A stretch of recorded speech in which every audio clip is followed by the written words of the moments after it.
साथियों, मैं धीरेन्द्र कुशवाहा, डीएड समिति मध्य प्रदेश चैनल में आपका हार्दिक स्वागत करता हूं। साथियों, कई दिनों से जब से फैसला आया है, जिस दिन से माननीय सुप्रीम कोर्ट का 11 अगस्त से फैसला आया है, तो प्राइमरी से बीएड को पूरी तरह से आउट कर दिया गया। अर्थात अब देश के किसी भी कोने में प्राइमरी शिक्षक के रूप में बीएड वालों की नियुक्तियां नहीं की जा सकती हैं। चाहे वो कहीं का मामला हो, चाहे वो भर्तियां पहले से लंबित हों या बेटिंग का मामला हो, किसी भी तरह का मामला हो। साथियों, मध्य प्रदेश के संबंध में कई तरह की चीज़ें प्रसारित की जा रही हैं यूट्यूब चैनल, सोशल मीडिया के माध्यम से। वही सब यूट्यूब चैनल हैं जो कल तक ये कह रहे थे कि डीएड जो है तो रहेगा और साथ में बीएड को जो है तो प्राइमरी से हटाया नहीं जाएगा। माननीय सुप्रीम कोर्ट के द्वारा एक पॉलिसी मैटर है, बहुत तरह की चीज़ें बोली जा रही थी और आपने उसको देख लिया। साथियों, आज मध्य प्रदेश के संबंध में जिन लोगों को नियुक्तियां हो गई हैं, जिनकी नहीं हुई हैं, चाहे वो बेटिंग क्लियर करने का मामला क्यों ना हो, उनको तो नहीं किया जा सकता है, क्योंकि वो तो कंटेम्प्ट ऑफ कोर्ट के दायरे में आएगा। यदि विभाग ऐसा करता है तो उसके लिए हम सब तैयार हैं। साथियों, आज जो माननीय सुप्रीम कोर्ट का निर्णय है मध्य प्रदेश के संबंध में है, पॉइंट वाइज उसका आज विश्लेषण करने जा रहा हूँ। साथियों, बहुत महत्वपूर्ण वीडियो है, सभी साथियों तक शेयर करें ताकि सब तक ये जानकारी पहुँच सके, और चैनल को सब्सक्राइब करें ताकि जो भी ताज़ा अपडेट दें हम आपको तो आप तक शीघ्र पहुंच सके। साथियों, जो माननीय सुप्रीम कोर्ट का निर्णय आया है उसमें पेज नंबर 8 का जो पैराग्राफ नंबर 12 है, उस पर क्या कहा गया है। उस पर आरटी एक्ट की जो धारा है 21A, उसके संबंध में कहा गया है कि जो आरटी एक्ट की धारा 21A है उसको 86वें संविधान संशोधन के माध्यम से 2002 में मौलिक अधिकार में सम्मिलित कर दिया गया है। मतलब जो बच्चे प्राइमरी स्कूल्स में पढ़ते हैं उनके लिए उनका जो एजुकेशन है उनका वो एक फंडामेंटल राइट है, और उससे किसी भी तरह के जो स्टेट है, राज्य है, देश है, वो किसी भी तरह का समझौता नहीं कर सकता। इस बात को जोर देकर कहा गया है और इस चीज़ का उल्लेख माननीय सुप्रीम कोर्ट ने अपने निर्णय में किया है। साथियों, इसके बाद आते हैं हम पैरा नंबर 27, पेज नंबर 22 और पैराग्राफ नंबर 27 में है। उसमें स्पष्ट माननीय सुप्रीम कोर्ट के द्वारा कहा गया है कि प्राथमिक शिक्षक के लिए बीएड कोई भी योग्यता नहीं है, क्योंकि जो एनसीटी और एमएचआरडी ने एनसीटी ने जो जवाब दाखिल किया है उसमें उसने स्पष्ट कहा है कि जो बीएड है वो 1st to 5th के लिए कोई योग्यता नहीं है। उसके लिए हम ब्रिज कोर्स की हम बात करते हैं, और ब्रिज कोर्स जो अभी तक डिज़ाइन नहीं किया गया है। इसके बाद आते हैं हम पेज नंबर 24 पे। पेज नंबर 24 का जो पैरा नंबर 29 है उसमें 2010 में एनसीटी ने जो है तो अपना जो नोटिफिकेशन जारी किया था उसमें एनसीटी ने जोर देकर ये बात कही थी कि जो प्राइमरी है 1 to 5th है उस पे सिर्फ डीएड होगा और डीएड किए हुए ही लोग शिक्षक बन सकते हैं। और ऐसे व्यक्ति, चूँकि डीएड एक ऐसा ट्रेनिंग प्रोग्राम है जिसमें एक स्पेशलाइजेशन होता है 1st to 5th के लिए, और इस कारण से शिक्षा की जो गुणवत्ता है उसको हमें मेंटेन करना हमारे लिए बहुत ज़रूरी है। लेकिन 2018 में क्या होता है, उसका क्या क्या चीज़ें हुई होंगी उस गैजेट को लाने के लिए, अब तो चूँकि एनसीटी को ही पता होगा। इसके बाद जब हम पहुंचते हैं पेज नंबर 25 और पैरा नंबर 29 में, तो उसमें माननीय सुप्रीम कोर्ट के निर्णय में कहा गया है प्रारंभिक शिक्षा में गुणवत्ता होना जरूरी है, और बीएड को सम्मिलित करना ऐसा लगता है कि उन्हें नौकरी के अवसर देने सा प्रतीत हो रहा है। अर्थात बीएड को सिर्फ इसलिए सम्मिलित किया गया है कि हम उन्हें नौकरी देना चाहते हैं, इसलिए नहीं सम्मिलित किया गया है कि देश की जो एजुकेशन है, प्राइमरी एजुकेशन, उसको मजबूत करना है। और साथ में ये भी कहा है कि ऐसा करना ठीक नहीं है, क्योंकि जो पीआरटी है, प्राइमरी है, उसके लिए बीएड के पास उपयुक्त ट्रेनिंग नहीं है, और न्यायालय के समक्ष इसको एनसीटी के द्वारा खुद रखा गया है कि उपयुक्त ट्रेनिंग नहीं है। इसके बाद साथियों हम चलते हैं पेज नंबर 26 के पैराग्राफ नंबर 29 पे। एनसीटी ने स्वतंत्र रूप से, उसमें कहा गया है कि एनसीटी ने स्वतंत्र रूप से निर्णय नहीं लिया है।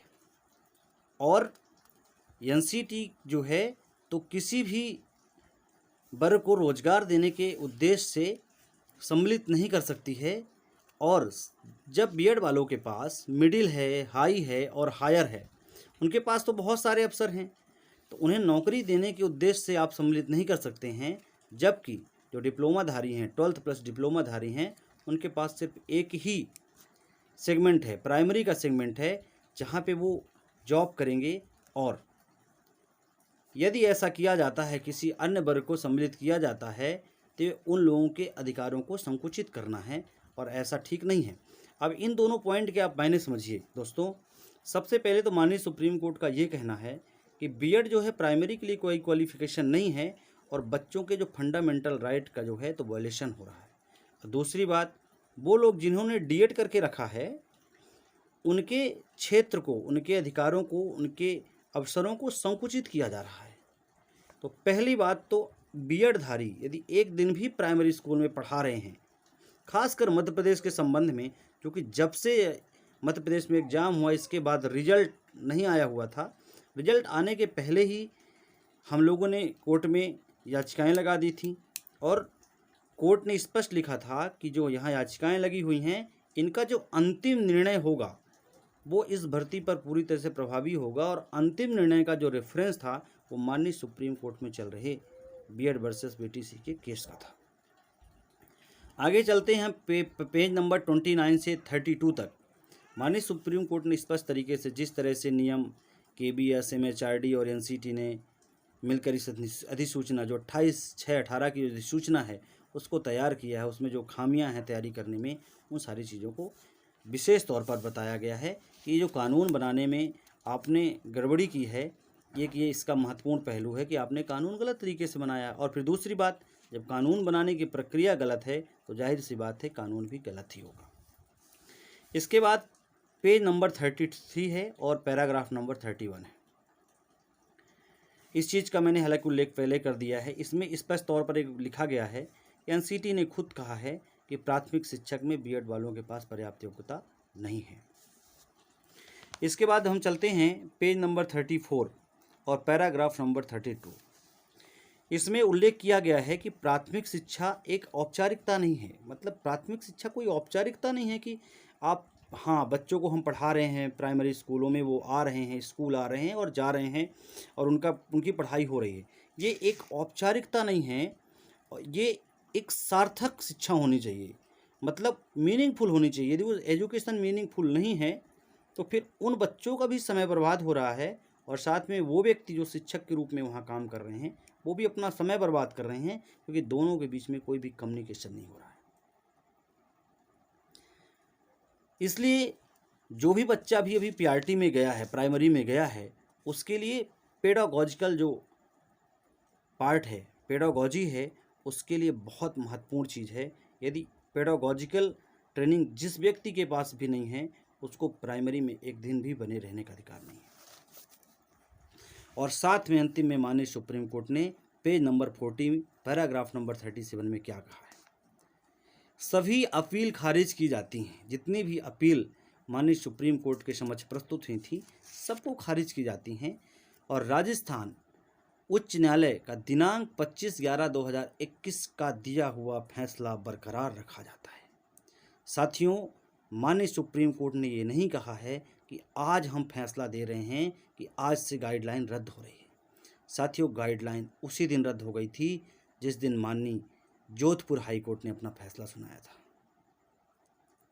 अब आप समझ सकते हैं, इस संदर्भ में एक माननीय सुप्रीम कोर्ट का स्पष्ट तरीके का जजमेंट है कि यदि किसी भी सेंट्रल गवर्नमेंट के नोटिफिकेशन को, कानून को, किसी भी राज्य के हाई कोर्ट की जो डीबी बेंच है, डिविजनल बेंच है, वो रद्द करती है तो वो गाइडलाइन पूरे देश में तत्काल प्रभाव से रद्द मानी जाएगी।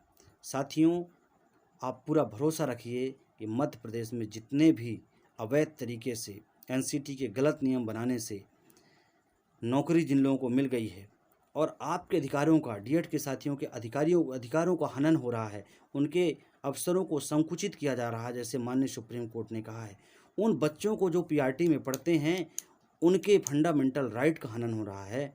साथियों, ये जो जजमेंट है तो 25/11/2021 से ही प्रभावी माना जाएगा और उसके बाद जितनी नियुक्तियां हुई हैं उन पे सीधा सीधा असर पड़ेगा।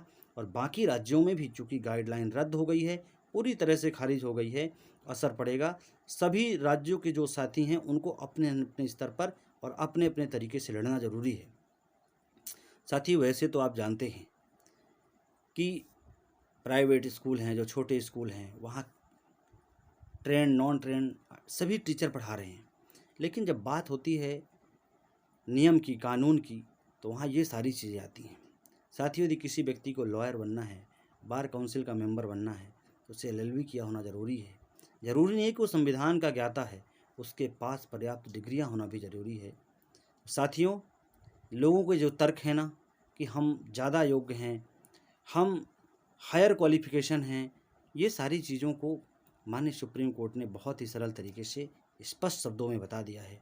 अब उन लोगों को चुप हो जाना चाहिए, मान लेना चाहिए कि हमने जो है, हमें बैक डोर से एंट्री दी गई थी और हम उसके अधिकारी नहीं थे।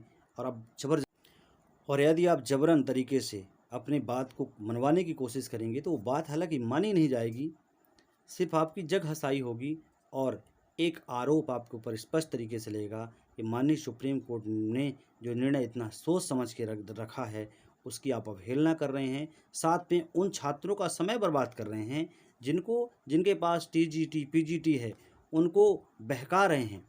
असल में ऐसे लोगों को तो स्पष्ट तरीके से आके एक्सेप्ट करना चाहिए, पर ये उनकी बात है, ज़्यादा हम टिप्पणी नहीं करेंगे। साथियों, आप सबको हमने अपडेट दी, जो भी हमने माननीय सुप्रीम कोर्ट के निर्णय से सार समझा, मध्य प्रदेश के संबंध में आपको बताया। तो साथियों, स्पष्ट है कि मध्य प्रदेश के संबंध में जो भी भर्तियां नियुक्तियां हो गई हैं उन्हें खारिज होने में बिल्कुल ज़्यादा समय नहीं लगेगा। बस आप सब समिति के निर्देशों का पालन करें। जब भी आपको समिति कोई निर्देश दे तो उसका अक्षरशः पालन करें और सहयोग करें। बहुत बहुत धन्यवाद।